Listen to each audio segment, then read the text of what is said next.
Hello everyone. So this is third lecture of Unit 2. So in this particular lecture I'll discuss about control rectifier for DC motor drives. So in this particular lecture I'll take only single phase based drives. So if we are having AC source and we want to run a DC motor based drive, so we have to use rectifiers. Okay. So that rectifier actually should be control rectifier so that we can control the voltage applied to the DC motor drives. Okay. So as I discussed in the last classes that speed torque characteristic is represented by this expression. This is for separately excited DC motor or shunt motor drives. So speed actually it depends on three parameters, that is armature voltage, then field flux which is dependent on the field current, then armature resistance. So by controlling these three parameters we can control or we can change the speed torque characteristic, and we can run the drive at a desired speed. Okay. So you can see armature resistance control was not that much efficient because there will be losses in the armature circuit, and field circuit we were controlling the drives above rated speed. So most popular way is to control DC motor drives is to control the armature voltage. Okay. So the speed of DC motor can be controlled by means of regulating its supply voltage by the use of phase controlled rectifiers. Okay, so that we can obtain variable VA. If we are having controlled rectifier, then we will have variable VA. If we are having uncontrolled rectifier, then we cannot control, then we cannot change VA actually. So this control can be applied to either the field or the armature circuit. So field circuit flux is dependent on field current, and field current is dependent on the field voltage. Okay. So by controlling the field voltage or armature voltage, we can control the speed of the drives. The motor response with armature control is faster than that with field control, since the time constant in the field is very much larger than that of the armature circuit. Okay. Generally, field control is used for speed above rated value. So field flux we can reduce, we cannot increase it. Otherwise, there will be saturation in the machine. So if we reduce 5, so omega will increase. So that means we can control field, we can use field control method only to control speed above rated value, and armature control for speed below rated value. Okay. In control rectifiers, either single phase or multi phase, like single phase half control, single phase full control, single phase semi control, then we are having three phase rectifiers. If we are having three phase supply for high power drives, we can use three phase control rectifier circuit to control armature voltage and thus to control the speed. Okay. A single phase or multi phase AC is converted to DC by control rectifier or converter to give a variable DC source by varying the triggering angle. So by controlling the firing angle alpha or triggering angle alpha, we can control the applied voltage to the armature. Okay. So we are having this type of DC drive, that is single phase half wave converter drive, single phase full wave half controlled converter drive, then fully controlled converter device. So single phase dual converter drive. So a lot of drives for single phase base rectifier control technique. So these drives actually are used for low power applications. Okay, if you are having high power application, then you have to go for multi-phase control rectifiers. Okay, so in multi-phase control rectifier, there are three phase half wave converter drive, three phase full wave fully controlled converter drive. So these types of drives you have to learn in detail. Okay, so first I'm taking single phase converter drive. So these are used for small and medium power motors up to 75 kilowatt or 100 horsepower ratings. So you can see the most simple circuit is single phase half wave converter drive. So in single phase half wave means we are controlling only positive half cycle. Okay. So we are using one thyristor here. Then we are having one freewheeling diode in parallel with the motor. Okay. Why? Because once this is not conducting and this is RLE circuit, so there will be current and that current will freewheel through this forward diode.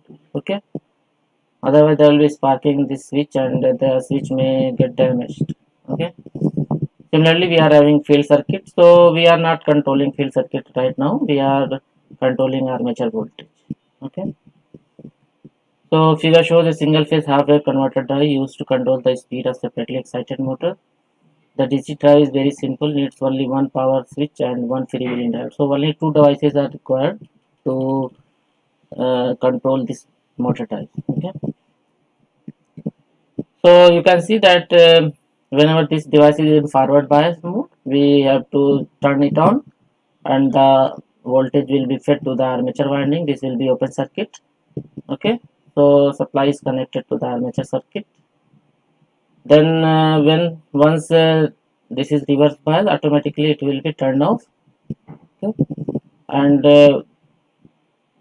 this one the current through this motor will now freewheel through this diode. Okay, that already you learned in the power electronics courses, the working of single phase half wave converter drives based on RLE load. So you can see that input supply is AC, single phase AC supply. Then we are having back EMF because of DC motor. Okay, so back EMF is a constant voltage, something like this. So we can trigger only whenever the input voltage become more than the back EMF voltage, then only the thyristor will be in forward biased and we have to trigger it on. Okay, similarly there will be alpha max, beyond that voltage we cannot trigger it on. Okay, because the device, the thyristor will be in reverse bias mode and we cannot turn it on. Okay, so that means we can control this drive between alpha minimum to alpha maximum. Okay, once the device is triggered, for example it is triggered at this moment of time. Okay, say alpha is equal to 80 degree, then the current will flow and this armature current up to this actually it will flow through thyristor, then the current is decaying and this part of the current will flow through the freewheeling diode. Okay, because thyristor cannot take the negative current.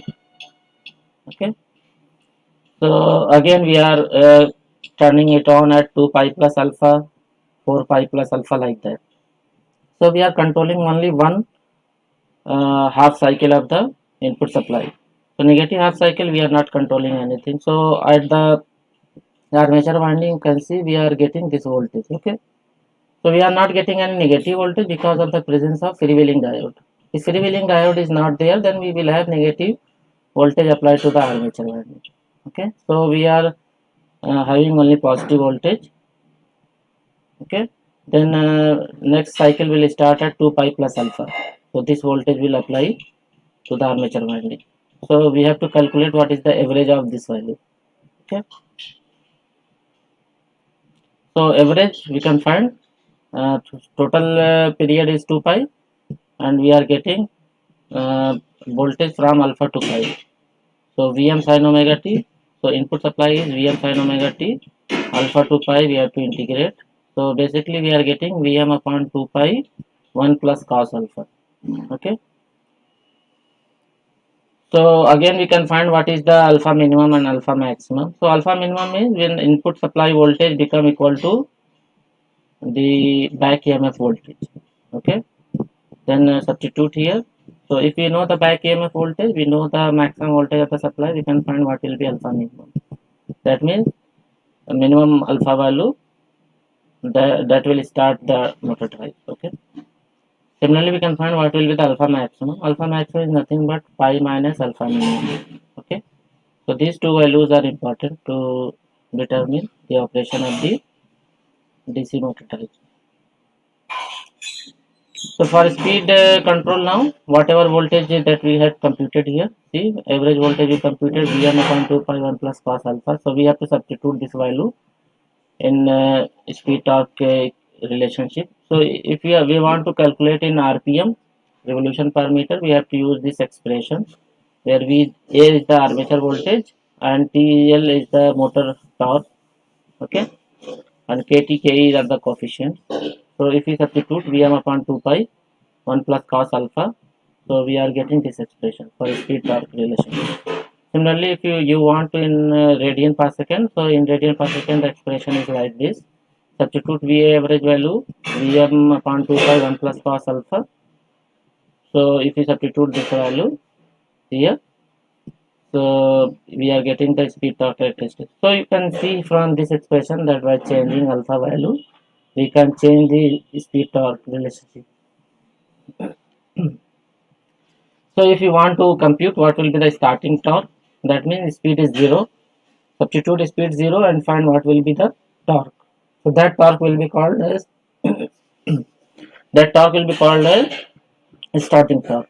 Okay, so starting torque basically substitute omega is equal to 0 and we can find what is starting torque. Okay, okay, starting torque relationship is this.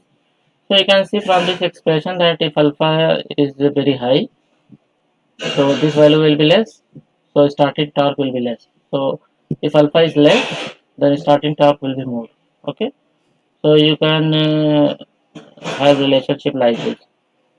And the no load speed is calculated from, if you want to calculate no load speed, that means torque is 0, substitute torque is 0 here, we can find what will be no load speed. So Vm upon 2k phi 1 plus cos alpha, so this term. Okay, if we equate this torque to be 0, we can find what will be this speed. Okay, so this speed is Vm upon 2k phi 1 plus cos alpha. So by knowing uh, we all already know that the speed torque characteristic state is a straight line. If you know the no load speed, if you know the starting torque, we can point these two, we can plot these 2 points and we can draw a straight line by joining these 2 points. Okay, and to we will find the characteristic. So in this problem you can see this is the DC drive for excited separately excited motor. It is required to calculate and draw the speed torque characteristic of the motor for firing angle 0 degree, 45 degree, 90 degree. Supply voltage is 60 volt RMS. The motor armature resistance is 0.5 ohm and the motor voltage constant is given this. Okay, so starting torque and no load speed expression we can use to find these 2 points. Okay, so for alpha is equal to 0, substitute alpha 0, so this become 2, this 2 cancel, everything you can substitute from this expression. Okay, and if you see that for 0 firing angle starting torque is 54, no load speed in radian per second we are getting 27. So this is speed y axis, x axis is torque.